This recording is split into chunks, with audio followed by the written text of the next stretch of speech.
ಬೆಳವಣಿಗೆ ಮಧ್ಯೆ ಮತ್ತೆ ನಾಳೆ 25ಕ್ಕೂ ಹೆಚ್ಚು ಶಾಸಕರು ಡೆಲ್ಲಿ ಅಂತ ಪರೇಡ್ ಮಾಡ್ತಾರೆ ಅನ್ನೋದರ ಮಾಹಿತಿ ಸಿಗ್ತಾ ಇದೆ.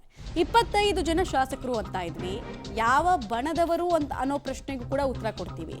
ಹೈಕಮಾಂಡ್ ಮುಂದೆ ಶಾಸಕರ ಪರೇಡ್ ಹೇಗಿರುತ್ತೆ? ಈಗಾಗಲೇ ಎಲ್ಲರೂ ಜಪ ಮಾಡ್ತಾ ಇದ್ದಾರೆ ದಿಲ್ಲಿ ಅಂತ. ನಾಳೆ 25ಕ್ಕೂ ಹೆಚ್ಚು ಶಾಸಕರು ಹೋಗ್ತಾ ಇರೋದು ಓಟ್ ಚೋರಿ ಸಮಾವೇಶ ನೆಪದಲ್ಲಿ ಪ್ರಯಾಣವನ್ನು ಬೆಳೆಸಿದ್ದಾರೆ. ಡೆಲ್ಲಿಯಲ್ಲೂ ಕೂಡ ಪವರ್ ಕಂಟ್ರೋಲ್ನ ಜಪಾನ. ನಮ್ಗೇನು ಸಿಗುತ್ತೆ ಅಂತ ರಾಜಕಾರಣಿಗಳು ಯಾವಾಗಲೂ ಯೋಚನೆ ಮಾಡ್ತಾರೆ, ನಮಗೇನು ಲಾಭ ಬೆಳವಣಿಗೆಯಿಂದ ಅಂತ. ಲಾಭ ತೆಗೆದುಕೊಳ್ಳುವ, ಬೇಳೆ ಬೇಯಿಸಿಕೊಳ್ಳುವ ಕೆಲಸವನ್ನು ಶಾಸಕರು ಮಾಡಲ್ವಾ? ಮಾಡೇ ಮಾಡ್ತಾರೆ. ಯಾರನ್ನ ಮೀಟ್ ಮಾಡ್ತಾರೆ ಅನ್ನೋದು ಪ್ರಶ್ನೆ. ಯಾರಿಗೆ ಅವಕಾಶ ಎಷ್ಟೊತ್ತು ಸಿಗುತ್ತೆ? ಅಟ್ಲೀಸ್ಟ್ ಹಿಂಗೆ ಹೋಗಿ ಟಚ್ ಮಾಡಿ ನಮ್ಮ ಮನದ ಬಯಕೆ ಇದು ಅಂತ ಹೇಳಿ ಬರ್ತಾರಾ? ಕೇಳಿಸಿಕೊಳ್ಳೋ ಕಿವಿಗಳು ಹೈಕಮಾಂಡ್ ಆಗುತ್ತಾ? ಪ್ರಶ್ನೆ ಇದೆ. ಯಾಕಂದ್ರೆ ನಾವು ಹೇಳ್ತಾ ಇದ್ವಿ ಓಟ್ ಚೋರಿ ಸಮಾವೇಶ ಬಿಸಿ ಇರುತ್ತೆ ಸ್ಕೆಡ್ಯೂಲು ಅಂತ. ರೈಟ್. ಇನ್ನು ಮುಖ್ಯಮಂತ್ರಿ ಗದ್ದುಗೆಗಾಗಿ ಬಣ ಬಡಿದಾಟ ಜೋರಾಗ್ತಾ ಇದೆ. ಹೈಕಮಾಂಡ್ ಅಂಗಳದಲ್ಲಿ ಸಿಎಂ ಭವಿಷ್ಯದ ಚೆಂಡಿರ್ತಕ್ಕಂಥದ್ದು. ಸಿದ್ದು ಡಿಕೆಶಿ ಬಣದ ಶಾಸಕರು ಈಗ ಡೆಲ್ಲಿ ಟೂರ್ಗೆ ಮತ್ತೆ ಪ್ಲಾನ್ ಮಾಡ್ಕೋತಾ ಇದ್ದಾರೆ. ಇದು ಸೆಕೆಂಡ್ ಇನ್ನಿಂಗ್ಸ್. ಇದು ಖರ್ಗೆ, ಸುರ್ಜೇವಾಲಾ ಅವ್ರನ್ನೆಲ್ಲರನ್ನು ಭೇಟಿ ಮಾಡೋದಕ್ಕೆ ಪ್ಲಾನ್ ಇದೆಯಂತೆ. ಕಾರಣ ಇವರು ಓಟ್ ಚೋರಿ ಸಮಾವೇಶದಲ್ಲಿ ಭಾಗಿಯಾಗೋದಕ್ಕೆ ಅಂತ ಕಾರಣ ಕೊಟ್ಟು ಹೋಗ್ತಾ ಇದ್ದಾರೆ. ಯಾರಿಂದ ಯಾರ ಮೇಲೆ ಚಾರ್ಜ್ ಶೀಟ್ ಆಗುತ್ತೆ? ಯತೀಂದ್ರ ಬಹಿರಂಗ ಹೇಳಿಕೆ ಸದ್ದು ಮಾಡ್ತಕ್ಕಂಥ ಸಾಧ್ಯತೆ ಇದೆ. ಎಲ್ಲರೂ ಯತೀಂದ್ರ ವಿರುದ್ಧ ಮುಗಿ ಬೀಳುವಂತಹ ಸಾಧ್ಯತೆ. ಡೆಲ್ಲಿಯಲ್ಲಿ ನಾಳೆ ನಾಡಿದ್ದು ಕ್ವಾರ್ಟರ್ ಫೈನಲ್ ಆಟ ಸಾಧ್ಯನಾ? ಡಿಸೆಂಬರ್ 20-21ಕ್ಕೆ ಸೆಮಿಫೈನಲ್ ನಡೆಯುತ್ತಾ? ಇವರೇನೋ ಜನವರಿ 6ಕ್ಕೇನೋ ಪ್ಲಾನ್ ಬೇರೆ ಮಾಡ್ಕೊಂಡಿದ್ದಾರೆ. ಜನವರಿ 6ಕ್ಕೆ ಬದಲಾವಣೆ ಆಗೇ ಹೋಗುತ್ತೆ ಅಂತಂದ್ಬಿಟ್ಟು 6ರಿಂದ 9 ಅಂತ. ಇವ್ರು ಏನು ಇವೆಲ್ಲ ಪ್ರಯತ್ನ ಪಡೋ ಅವಶ್ಯಕತೆನೇ ಬೇಕಿಲ್ಲ ಅಂತ ನನ್ನ ಪ್ರಕಾರ. ನಿಮ್ಮ ಯಾರ ಮಾತನ್ನು ಹೈಕಮಾಂಡ್ ಕೇಳಲ್ಲ. ಹೈಕಮಾಂಡ್ ಏನು ಮಾಡಬೇಕು, ಏನು ನಿರ್ಧಾರ ತಗೋಬೇಕು ಮತ್ತು ಯಾವಾಗ ತಗೋಬೇಕು ಅದನ್ನು ಆ ಟೈಮಲ್ಲಿ ಅವ್ರು ತಗೋತಾರೆ. ನೀವು ಹೋಗ್ಬಿಟ್ಟು ಪರೇಡ್ ಮಾಡಿಬಿಟ್ರೆ ನನ್ನ ಪ್ರಕಾರ ಹೈಕಮಾಂಡ್ ನಾಯಕರನ್ನ ಭೇಟಿ ಆಗೋದಕ್ಕೆ ಶಾಸಕರಿಗೆ ಅವಕಾಶ ಸಿಗದೆ ಡೌಟ್. ರಾಹುಲ್ ಗಾಂಧಿ ಅವರೇ ಡಿ.ಕೆ. ಶಿವಕುಮಾರ್ಗೆ ಅಪಾಯಿಂಟ್ಮೆಂಟ್ ಕೊಡಲಿಲ್ಲ 2 ಸರ್ತಿ. ಇವ್ರುಗಳು ಕೊಡ್ತಾರಾ? ಈ ಬಗ್ಗೆ ಮತ್ತಷ್ಟು ಮಾಹಿತಿ ನನ್ನ ಕೊಲೀಗ್ ರವೀಶ್ ಅವರಿಂದ ಪಡ್ಕೊಳ್ಳೋಣ. ರವೀಶ್, ಈಗ ಓಟ್ ಚೋರಿ ಸಮಾವೇಶದ ನೆಪ ಒಡ್ಡಿ ಡಿ.ಕೆ. ಬಣದವರು ಅಥವಾ ಸಿದ್ದು ಬಣದವರು ಡೆಲ್ಲಿ ಯಾತ್ರೆಯನ್ನು ಕೈಗೊಂಡಿದ್ದಾರೆ. ಇವರ ಮಾತಿಗೆ ಹೈಕಮಾಂಡ್ ನಿಜಕ್ಕೂ ಕೂಡ ಧ್ವನಿ ಆಗುತ್ತಾ, ಕೇಳಿಸ್ಕೊಳ್ಳುತ್ತಾ?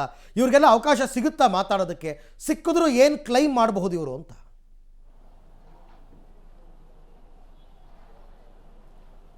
ಅರವಿಂದ್, ಕಾಂಗ್ರೆಸ್ನ ಹೈಕಮಾಂಡ್ ಅಂದರೆ ರಾಹುಲ್ ಗಾಂಧಿ, ಸೋನಿಯಾ ಗಾಂಧಿ ಜೊತೆಗೆ AICC ಅಧ್ಯಕ್ಷರು. ಹಾಗಾಗಿ ಸಹಜವಾಗಿ ಕರ್ನಾಟಕದವರು AICC ಅಧ್ಯಕ್ಷರು ಮಲ್ಲಿಕಾರ್ಜುನ್ ಖರ್ಗೆ. ನಿಮ್ಮನ್ನು ಭೇಟಿ ಮಾಡೋಕ್ಕೆ ಬರ್ತೀವಿ ಅಥವಾ ಅವ್ರ ಮನೆಗೆ ಹೋದಂಥ ಸಂದರ್ಭದಲ್ಲಿ ನೀವು ಬರಬೇಡ ಅಂತ ಖರ್ಗೆ ಅವರಂತೂ ಹೇಳಲ್ಲ. ಸಹಜವಾಗಿ ಒಂದು ಬೊಕ್ಕೆಯನ್ನು ಇಸ್ಕೊಂಡು ಕಳಿಸ್ತಾರೆ. ಈ ಸಂದರ್ಭದಲ್ಲಿ ಈ ಒಂದು ವಿಚಾರವಾಗಿ ಅಂದರೆ ಇವರನ್ನು ಮಾಡಬಾರ್ದು ಅನ್ನೋದನ್ನು ಹೇಳುವಂಥ ಸಾಧ್ಯತೆ ಇರುತ್ತೆ. ಆದರೆ ಖರ್ಗೆ ಅವರು ಅದನ್ನು ಎಷ್ಟರ ಮಟ್ಟಿಗೆ ಗಂಭೀರವಾಗಿ ಕೇಳಿಸ್ಕೊಳ್ತಾರೆ ಅನ್ನೋದು ಕೂಡ ಕಾದು ನೋಡಬೇಕಾಗುತ್ತೆ. ಯಾಕೆಂದರೆ ಖರ್ಗೆ ಅವರಿಗೆ ಕರ್ನಾಟಕದ ರಾಜಕೀಯ ಬೆಳವಣಿಗೆಗಳು ಏನು ಹೊಸದೇನಲ್ಲ. ಪ್ರತಿಯೊಂದು ಇಂಚಿಂಚು ಮಾಹಿತಿ ಕೂಡ ಅವ್ರಿಗೆ ಗೊತ್ತಿರುತ್ತೆ. ಯಾರ ಟೀಮ್ನಲ್ಲಿ ಏನು ನಡೀತಾ ಇದೆ, ಏನು ಆಗ್ತಾ ಇದೆ, ಜೊತೆಗೆ ಯಾರು ಎಷ್ಟು ಸ್ಟ್ರಾಂಗ್ ಇದ್ದಾರೆ ಮತ್ತು ಎಂಟ್ರಿ ಎಕ್ಸಿಟ್ ಆದರೆ ಏನೆಲ್ಲ ಬೆಳವಣಿಗೆಗಳು ಆಗುತ್ತೆ ಅಂತ. ಈಗಾಗಲೇ ಅದನ್ನು ಕಾಂಗ್ರೆಸ್ನ ಹೈಕಮಾಂಡ್ಗೂ ಕೂಡ ಖರ್ಗೆ ಅವರು ಕನ್ವೆ ಮಾಡಿದ್ದಾರೆ. ಆದರೆ ಈಗ ಇತ್ಯರ್ಥ ಮಾಡಬೇಕಾಗಿರ್ತಕ್ಕಂಥದ್ದು ಪವರ್ ಶೇರ್ ವಿಚಾರ. ಕೊಡಬೇಕೋ ಕೊಡಬಾರ್ದು, ಇರಬೇಕೋ ಇರಬಾರ್ದು, ಈ ರೀತಿಯ ವಿಚಾರಗಳು ಕಾಂಗ್ರೆಸ್ನ ಹೈಕಮಾಂಡ್ ಮಟ್ಟದಲ್ಲಿ ಇತ್ಯರ್ಥ ಆಗಬೇಕು.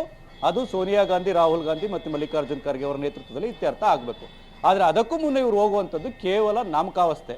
ಅಂದರೆ ಎಲ್ಲೋ ಒಂದು ಕಡೆ ನಾವು ಇವ್ರ ಪರ ಇದ್ದೀವಿ ಅಂತ. ಯಾಕಂದರೆ ಈ ರಾಜಕಾರಣಿಗಳೇ ಹಂಗೆ, ಎಲ್ಲೋ ಒಂದು ಕಡೆ ಅಧಿಕಾರ ಮತ್ತು ಸಿಹಿ ಎಲ್ಲಿರುತ್ತೆ ಅಲ್ಲಿಗೆ ಒಂದು ರೀತಿಯಲ್ಲಿ ಜಂಪ್ ಆಗ್ತಾ ಇರ್ತಾರೆ. ಅದು ಎಲ್ಲ ಪಕ್ಷಗಳಲ್ಲೂ ಕೂಡ ಇರುತ್ತೆ. ಹಾಗಾಗಿ ಅದೊಂದು ಅಟೆಂಪ್ಟನ್ನು ಬೇರೆ 2 ಬಣದಿಂದ ಕೂಡ ಮಾಡೋದಕ್ಕೆ ಪ್ಲಾನ್ ಮಾಡ್ಕೊಂಡಿದ್ದಾರೆ. ಆದರೆ ಅದು ಎಷ್ಟರ ಮಟ್ಟಿಗೆ ಸಕ್ಸಸ್ ಆಗುತ್ತೆ ಅಂದರೆ ಎಲ್ಲ ನಾಯಕರನ್ನು ಭೇಟಿ ಮಾಡೋಕ್ಕೆ ಚಾನ್ಸೇ ಇಲ್ಲ. ವೇಣುಗೋಪಾಲ್ ಎಲ್ರಿಗೂ ಕೂಡ ಅಪಾಯಿಂಟ್ಮೆಂಟ್ ಕೊಡ್ತಾರೆ? ಖಂಡಿತವಾಗಿ ಕೊಡೋದಿಲ್ಲ.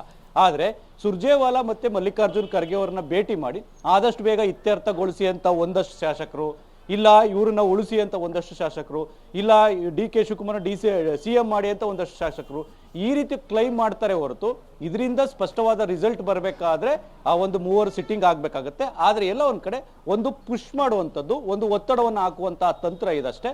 ಓಟ್ ಚೋರಿ ಬಿಸಿಲ್ ಅವರು ಕೂಡ ಇರ್ತಾರೆ. ಹಾಗಾಗಿ ಸುಮಾರು 40ರಿಂದ 50ರಷ್ಟು ಶಾಸಕರು ಹೋಗ್ಬೋದು ಅಂತ ಹೇಳ್ತಾ ಇದ್ದಾರೆ.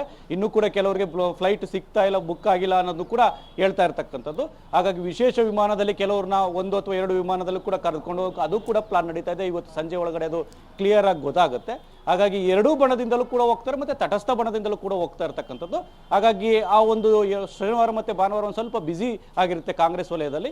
ಏನಾಗುತ್ತೆ ಅವ್ರು ವಾಪಸ್ ಬಂದ ಮೇಲೆ ಕಾದು ನೋಡಬೇಕು. ಅರವಿಂದ್, ಹಾಗೆ ಸಂಪರ್ಕದಲ್ಲಿರಿ ರವೀಶ್, ನಿಮ್ಮ ಜೊತೆ ಮತ್ತೆ ಮಾತನಾಡ್ತೀನಿ. ನಮಗೆ ಗೊತ್ತಿರೋ ಮಾಹಿತಿ ಪ್ರಕಾರ ಈ ಪವರ್ ಶೇರಿಂಗ್ ವಿಚಾರದಲ್ಲಿ ಅಂತರವನ್ನು ಕಾಯ್ಕೊಳ್ಳಿ ಅಂತ ಸುರ್ಜೇವಾಲಾಗೆ ಹೈಕಮಾಂಡೇ ಹೇಳಿದೆಯಂತೆ. ಸುರ್ಜೇವಾಲಾ ಇತ್ತೀಚೆಗೆ ನೋಡಿ ಕಳೆದ ಒಂದೂವರೆ ತಿಂಗಳಿಂದ ವಿಪರೀತ ಸೈಲೆಂಟ್ ಆಗಿಬಿಟ್ಟಿದ್ದಾರೆ, ಕರ್ನಾಟಕಕ್ಕೆ ಬಂದೂ ಇಲ್ಲ. ಹಾಗಾಗಿ ಅವ್ರನ್ನ ಭೇಟಿಯಾಗಿ ಪ್ರಯೋಜನ ಏನು? ಇನ್ನು ಉಳಿದಿರೋದು ಮಲ್ಲಿಕಾರ್ಜುನ್ ಖರ್ಗೆ ಅವರು ರವೀಶ್ ಹೇಳ್ದಂಗೆ ಒಂದು ಬೊಕ್ಕೆ ಹಿಡ್ಕೊಂಡು ಹೋದ್ರೆ ಇಸ್ಕೊಂಡು ಆಯ್ತು ಹೋಗಿ ಬಾರಪ್ಪ ಅಂತ ಕಳಿಸ್ತಾರೆ. ರಾಜ್ಯದ ವಿಚಾರನ ರಾಜ್ಯದ ನಾಯಕರು ಡಿಸೈಡ್ ಮಾಡಲ್ಲ.